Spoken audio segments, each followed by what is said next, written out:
चलिए गाइस, आज सुनते हैं एक और मजेदार कहानी।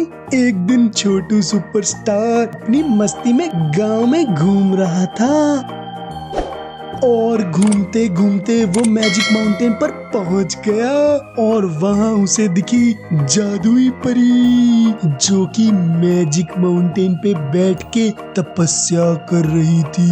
वो बहुत ही ज्यादा कंसंट्रेशन में थी। फिर क्या था, छोटू ने उसका दिमाग पढ़ने की कोशिश करी और छोटू को पता लगा कि जादुई परी अपने माइंड कंट्रोल करने की पावर बढ़ा रही है। फिर छोटू बोलता है, हे डूड लिसन, इसे अभी पढ़वाता हूँ मैं दिमाग। और ये कह के जादुई परी के दिमाग में घुस जाता है और उसके माइंड पर कंट्रोल कर लेता है। और अब क्या था, छोटू के हाथ में आ गई थी उसके माइंड पर कंट्रोल। अब जैसे ही छोटू चलता, जादुई परी भी उसी की तरह चलने लगती। छोटू जैसे उठता बैठता, जादुई परी भी सेम कॉपी टू कॉपी करने लगती।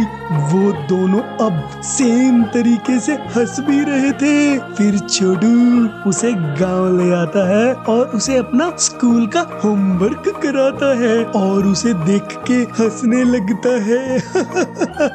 फिर छोटू के दिमाग में एक और मस्त आइडिया आता है, हे डूड लिसन, क्यों ना मैं जादुई परी से उसकी मैजिक स्टिक ले लूं और उससे उसी से झाड़ू लगवा दूं। और फिर क्या था, वो फिर जादुई परी को ऑर्डर देके पूरे गांव में उसकी ही जादुई स्टिक से झाड़ू लगवाता है